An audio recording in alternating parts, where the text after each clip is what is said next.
you want to come to Parkrun? Do you want to come to Parkrun? Flanders? Do you want to come to Parkrun? 17th week of chemo, final lap, let's go.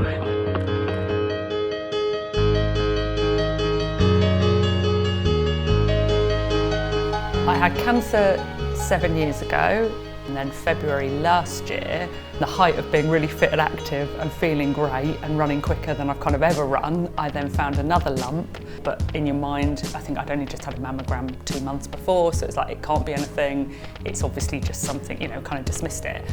The week before I went to get the lump checked out, because I knew I was very fit, and I've been trying for a very long time to run under 20 minutes for a park run, for years in fact, and I nearly got there before my first cancer 7 years ago, and then I haven't got there since.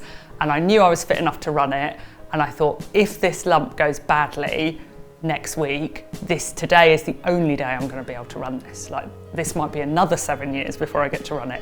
So I had they didn't know that I was waiting for a lump to be checked out, but I had some friends that were like, come on, you're fit enough, you can do this run, you can run 20 minutes. So I was like, okay, I'll run 20 minutes. I did just like by 3 seconds or something, which is great now because I can look back and think, oh, thank goodness I never need to do that again. 3 months later, there was then another reoccurrence, but this time on the chest wall. And then that's when we just, you know, with the oncologist, decided to start chemotherapy. So I had used Parkrun as a way of getting fit into chemotherapy, because I had 3 months before chemotherapy was going to start. And I just knew the fitter I would be, the better it would be all round. And then I thought, oh, I need to have another run that I go and do. And I was like, well, if I've only got 12 weeks to go, I'll go to the local running track. Like, I thought, even if I only do it for 4 weeks, we're 4 weeks further into the rest of the plan. And then eventually you'll just turn up, do 1 lap and go and have a coffee and go home. Done. I think I see chemotherapy as a thing I need to get through.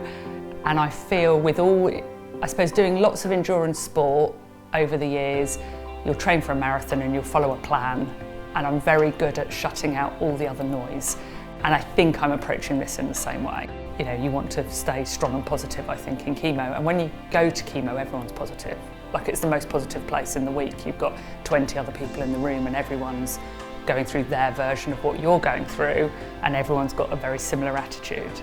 So I intended to run every park run the weeks that I was having chemotherapy. And then I got quite far through, and there was a day when the weather wasn't particularly well, but I had to go. Like, it was a thing I'd agreed with my friends beforehand. I was like, I have to do every single one. And I thought, do you know what, I'm just going to put all my waterproofs on and walk it. And it's the first time I've done park run as a park walk. I then can see all my friends who, you know, are still running who I used to run with. They get their day and I get my day, and we can still have a social cup of tea at the end.